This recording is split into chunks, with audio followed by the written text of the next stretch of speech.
आज के लेक्चर में हम binding energy per nucleon versus mass number के कर्व के बारे में बात करेंगे। हमने प्रीवियस लेक्चर में बाइंडिंग एनर्जी के बारे में बात की। हम जानते हैं कि जब न्यूक्लियन सब मिलकर नेचुरल न्यूक्लियस फॉर्म होता है तब उनका मास थोड़ा सा कम हो जाता है और जो मास डिफेक्ट होती है उसके इक्विवेलेंट एनर्जी को बाइंडिंग एनर्जी बोला जाता है। और रिवर्स वे में बोले तो किसी भी न्यूक्लियस को तोड़ने के लिए हमें जो एनर्जी एक्सटर्नल एनर्जी देनी पड़ती है वो अमाउंट को बाइंडिंग एनर्जी बोला जाता है। हमने ये भी डिस्कस किया था कि बाइंडिंग एनर्जी का कोई डायरेक्ट सिग्निफिकेंस नहीं है, क्योंकि बाइंडिंग एनर्जी से हम पता नहीं लगा सकते कौन सा न्यूक्लियस स्टेबल है या अनस्टेबल है। हम एग्जांपल दे के बात करें तो मान लो कि ये एक न्यूक्लियस है और उसकी binding energy 100 mega electron volt है और ये एक दूसरा न्यूक्लियस है और उनकी binding energy 200 mega electron volt है। तो हम बाइंडिंग एनर्जी से ये नहीं कह सकते कि ये दूसरे न्यूक्लियस पहले न्यूक्लियस के 2 गुना स्टेबल होगा। हमें यह भी पता लगाना पड़ता है कि उनमें न्यूक्लियन का नंबर कितना है। बाद में पता चलता है कि कौन सा न्यूक्लियस स्टेबल है। मान लो कि ये न्यूक्लियस में 10 न्यूक्लियन है तो per nucleon binding energy 10 mega electron volt होगी। और एज्यूम करो कि ये न्यूक्लियस में 40 न्यूक्लियन है तो पर न्यूक्लियन बाइंडिंग एनर्जी सिर्फ 5 मेगा इलेक्ट्रॉन वोल्ट होगी।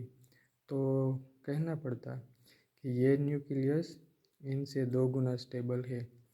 इसके लिए मैं एक बच्चों वाला सिंपल एग्जांपल देता हूँ। अगर हमने 2 बच्चों को बैग देकर रवाना किया और कहा एक बच्चे को कि तुम मैंगो तोड़ कर लाओ और दूसरे को कहा कि तुम एप्पल तोड़ कर लाओ। दोनों बच्चों थोड़ी देर में अपने बैग में मैंगो और एप्पल लेकर आ गया और वो मैंगो वाले बच्चे ने बहुत थक गया था और बोला कि मेरी तो 50 जूल एनर्जी खर्च हो गई, मैं तो बहुत थक गया। और वो दूसरा जो एप्पल लेने गया था वो एप्पल लेकर आया और वो बोला कि मेरी तो सिर्फ 10 जूल एनर्जी ही खर्च हुई। तो इससे हम ये नहीं कह सकते कि मैंगो तोड़ना बहुत मुश्किल है, क्योंकि इसमें 50 जूल एनर्जी का खर्च होता है और जो मैंगो तोड़ने जाते हैं वो थक जाते हैं। और एप्पल तोड़ना बहुत आसान है क्योंकि उसमें सिर्फ 10 जूल एनर्जी का खर्च होता है। लेकिन हमें यह भी पता लगाना पड़ता है कि मैंगो तोड़ने में जो ओवरऑल टोटल एनर्जी 50 जूल खर्च हुई, पर मैंगो कितने तोड़े गए। हम बैग में अगर देखते हैं तो 10 मैंगो बच्चे तोड़ कर लाए, तो इसका मतलब ये हुआ कि एक मैंगो तोड़ने के लिए 5 जूल एनर्जी की ज़रूरत पड़ती है। और बाद में हम एप्पल वाले एक बच्चे की बैग देखी तो उनमें सिर्फ एक ही एप्पल था। तो इसका मतलब ये हुआ कि एक एप्पल को तोड़ने के लिए 10 जूल एनर्जी की ज़रूरत पड़ती है। तो इससे ये बात साफ होती है कि भले ये मैंगो लेने गए थे, ये बच्चे ने 50 जूल एनर्जी खर्च की, वो थक गए, फिर भी एप्पल तोड़ने में ज़्यादा एनर्जी की ज़रूरत पड़ती है। बस कुछ ऐसा ही बाइंडिंग एनर्जी के बारे में भी है। बाइंडिंग एनर्जी से हमें पता नहीं चलता कि कौन सा न्यूक्लियस स्टेबल है, लेकिन बाइंडिंग एनर्जी को जब हम न्यूक्लियन नंबर से डिवाइड कर देते हैं तब हमें बहुत इम्पोर्टेंट क्वांटिटी मिलती है, binding energy per nucleon. Binding energy per nucleon जिनसे हमें पता लगता है कि कौन सा न्यूक्लियस स्टेबल है और कौन सा न्यूक्लियस स्टेबल नहीं है। हमने यहाँ binding energy per nucleon versus mass number का कर्व प्लॉट किया है, जिनमें एक्स एक्सिस पर मास नंबर लिया गया है और वाई एक्सिस पर binding energy per nucleon mega electron volt के यूनिट में ली गई है। मैंने ये ग्राफ स्केल में ड्रॉ करने की पूरी कोशिश की है और ये ग्राफ देखकर हमें 2 बातें तुरंत पता चलती है। एक तो ये कि बाइंडिंग एनर्जी में बड़ा वेरिएशन देखने को मिलता है लाइट न्यूक्लियस के लिए, लेकिन बाद में वो अप्रोक्स कांस्टेंट कर्व रहता है। बड़े न्यूक्लियस के लिए स्लाइट वेरिएशन है, लेकिन वो ऑलमोस्ट कांस्टेंट है।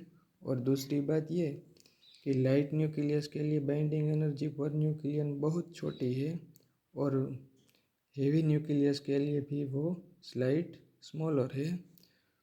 और हम ये ग्राफ में ये भी देख सकते हैं कि आयरन 56 के लिए binding energy per nucleon 8.8 mega electron volt है, जो पीरियोडिक टेबल में मैक्सिमम है, यानी कि Fe मोस्ट स्टेबल न्यूक्लियस है। बाद में binding energy per nucleon constant रहती है और स्लाइटली डिक्रीज होती जाती है। और यूरेनियम 235 के लिए binding energy per nucleon 7.6 mega electron volt रहती है। शुरुआती लाइट न्यूक्लियस के लिए बाइंडिंग एनर्जी पर न्यूक्लियन बहुत कम है, और उनमें कुछ पीक पॉइंट भी देखने को मिलते हैं। हीलियम 4, कार्बन 12, ऑक्सीजन 16, उनकी बाइंडिंग एनर्जी पर न्यूक्लियन उनके नियर बाई न्यूक्लियस की कंपेयर में बहुत ज़्यादा है, और वो पीक पॉइंट बताती है। इसके बारे में हम आगे हायर क्लासेस में पढ़ेंगे कि ऐसे न्यूक्लियस मैजिक न्यूक्लियस होते हैं, और उनमें न्यूक्लियन का नंबर इवन नंबर होता है और उनकी बाइंडिंग एनर्जी ज़्यादा होती है। और आगे हमें ये भी पढ़ेंगे कि जैसे इलेक्ट्रॉनिक स्ट्रक्चर में सेल स्ट्रक्चर होता है और इलेक्ट्रॉन अपनी सेल में रहते हैं, सेम टू सेम उसी ही तरह प्रोटॉन और न्यूट्रॉन की भी सेल होती है और उसका भी सेल स्ट्रक्चर होता है। यह binding energy per nucleon versus mass number के कर्व से हमें फॉलोइंग इम्पोर्टेंट कंक्लूजन ड्रॉ कर सकते हैं। सबसे पहला इम्पोर्टेंट कंक्लूजन तो ये है कि न्यूक्लियस को बंधित करके सभी न्यूक्लियन को बंधित रखने वाला फोर्स कोई स्ट्रॉन्ग नेचर का स्ट्रॉन्ग फोर्स है, क्योंकि प्रोटॉन के बीच में कूलम्बिक रिपल्जन होता है, इसलिए उनको टाइटली बाउंड रखने के लिए बहुत ज़्यादा स्ट्रॉन्ग फोर्स की ज़रूरत पड़ेगी। और इतना ही नहीं, न्यूक्लियस की साइज बहुत बहुत स्मॉल होती है, और उतनी छोटी जगह में सभी न्यूक्लियन को साथ रखने के लिए बहुत स्ट्रॉन्ग नेचर का फोर्स होना चाहिए। नेक्स्ट लेक्चर में हम ये न्यूक्लियर फोर्स के बारे में डिस्कस करेंगे, और इस फोर्स को स्ट्रॉन्ग फोर्स बोला जाता है, और वो सभी फोर्स में इलेक्ट्रोमैग्नेटिक, ग्रेविटेशनल, वीक सभी से स्ट्रॉन्ग होता है, इसलिए उसे स्ट्रॉन्ग फोर्स बोला जाता है। बाइंडिंग एनर्जी पर न्यूक्लियन का कर्व ऑलमोस्ट कांस्टेंट है। ये बताता है कि strong force short range force है, यानी कि वो छोटी ही जगह में अप्लाई होता है। और साथ साथ में ये भी पता चलता है कि यह स्ट्रॉन्ग फोर्स सेचुरेटेड है। यह स्ट्रॉन्ग फोर्स की एक इम्पोर्टेंट प्रॉपर्टी है सेचुरेशन प्रॉपर्टी। सेचुरेशन प्रॉपर्टी के बारे में हम बोले तो ग्रेविटेशनल फोर्स सेचुरेटेड फोर्स नहीं है, यानी कि ग्रेविटेशनल फोर्स मास के प्रोपोर्शन में है। अगर मास बढ़ता जाता है तो ग्रेविटेशनल फोर्स भी बढ़ता जाता है। इस एग्जांपल हम अर्थ की बात करें तो उनका कुछ ग्रेविटेशनल फोर्स है, लेकिन उनका मास बढ़ जाए तो ग्रेविटेशनल फोर्स भी बढ़ जाता है। सन की बात करें तो उनका ग्रेविटेशनल फोर्स अर्थ के कंपेयर में बहुत ज़्यादा है, क्योंकि उनका मास भी बहुत ज़्यादा है। लेकिन ये न्यूक्लियर फोर्स के केस में ऐसा नहीं होता। न्यूक्लियर फोर्स में जो न्यूक्लियन है उसके बीच में लगने वाला ये स्ट्रॉन्ग फोर्स सेचुरेटेड है, यानी कि संतृप्त है। वो न्यूक्लियन का नंबर बढ़ने से ज़्यादा बढ़ता नहीं, क्योंकि ये स्ट्रॉन्ग फोर्स नियर बाई जो नेबरहुड में न्यूक्लियन है उसके बीच में ही लगता है, वो शॉर्ट रेंज में लगता है।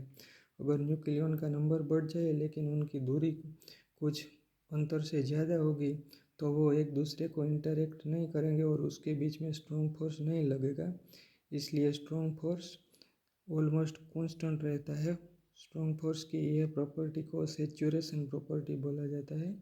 हम थोड़ी से अपनी भाषा में बात करें तो हम बोलते हैं संतोषी नर सदा सुखी, यानी कि जिन लोगों को संतोष है वो सबसे सुखी रहता है। ये फोर्स का नेचर भी कुछ ऐसा ही है। किसी भी न्यूक्लियन अपने नियर बाय न्यूक्लियन पर ही स्ट्रॉन्ग फोर्स लगाता है, और लेकिन उससे कुछ दूरी पर जो न्यूक्लियन है उसके साथ वो स्ट्रॉन्ग फोर्स से किसी भी इंटरेक्शन करता नहीं। और ये एक बात और भी हम बता दें कि ये जो स्ट्रॉन्ग फोर्स है वो एट्रैक्टिव नेचर का है, लेकिन वो लिमिटेड एट्रैक्टिव नेचर का है। हम जानते हैं कि जब न्यूक्लियन और इलेक्ट्रॉन सिकुड़ जाता है और न्यूट्रॉन स्टार बन जाता है और बाद में ग्रेविटेशनल फोर्स इनफाइनाइट बन जाता है, तो वो न्यूट्रॉन स्टार का ब्लैक होल में कन्वर्जन हो जाता है।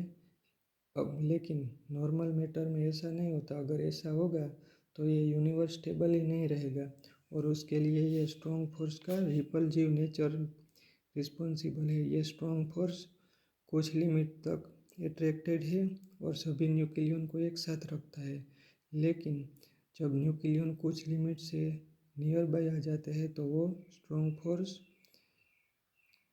स्पॉन्टेनियसली रिपल्सिव नेचर का हो जाता है और वो दो न्यूक्लियन को नियर बाय नहीं आने देता है। यानी कि ये स्ट्रॉन्ग फोर्स का एक यूनिक और मैजिक कैरेक्टरिस्टिक है।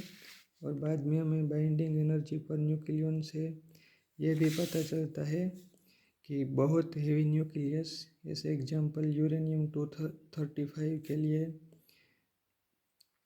Binding energy per nucleon 7.6 mega electron volt है, लेकिन इंटरमीडिएट न्यूक्लियन के लिए वो binding energy per nucleon 8 mega electron volt से थोड़ी हायर है। यानी कि हमें यूरेनियम को तोड़कर दो इंटरमीडिएट न्यूक्लियस जैसे एग्जांपल क्रिप्टॉन या बेरियम बनाइए तो उसकी बाइंडिंग एनर्जी बढ़ेगी। बाइंडिंग एनर्जी बढ़ेगी, इसका मतलब यूरेनियम तोड़ने पर हमें एनर्जी मिलेगी, एनर्जी रिलीज होगी, और ये एनर्जी मेगा इलेक्ट्रॉन वोल्ट में है, यानी कि बहुत ह्यूज अमाउंट में एनर्जी रिलीज होगी। यह न्यूक्लियर प्रोसेस को एटॉमिक फिजन बोला जाता है, जो एटम बम में देखने को मिलती है। और एटॉमिक पावर में भी जो एनर्जी जनरेट होती है वो एटॉमिक फिजन की वजह से होती है।